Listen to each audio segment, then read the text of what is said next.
සුබෝදෑසනක් ඕගොල්ලන්ට. අදත් ඔයාලව සාදරයෙන් පිළිගන්නවා Hungry Hiker SL YouTube channel එකට. ඉතින් අද අපි හදන්න යන්නේ පාන් පිටි කෝප් එකනුයි අලගෙඩියකුනුයි හදන්න පුළුවන් කෑමක්. මුලින්ම මෙන්න මේ වගේ අලගෙඩිය හොඳට සුද්ධ කරගන්න.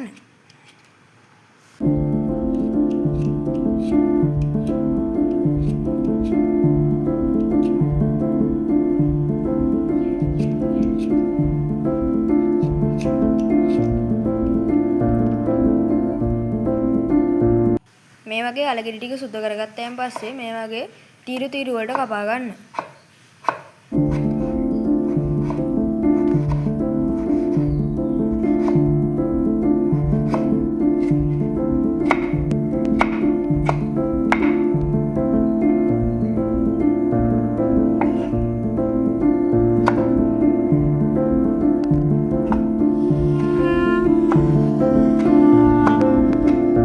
ඊට පස්සේ පාන් පිටි කෝප්පයක් එක් කරගන්න.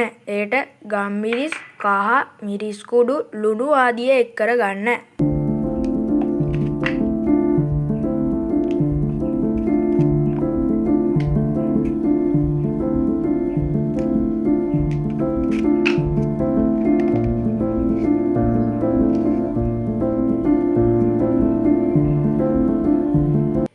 ඒ ටික හොඳින් අනාගත්තයින් පස්සේ ඒකට වතුර ටිකක් දාලා හොඳට අනා ගන්න.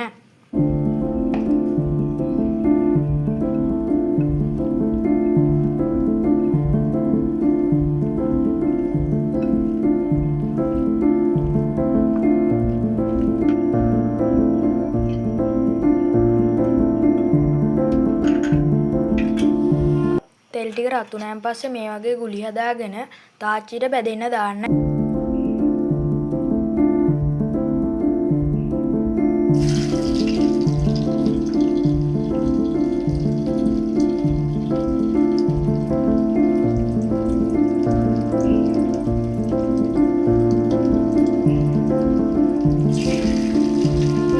ඒ ටික බැදගත්තාන් පස්සේ ඒවේ රස බලන්න.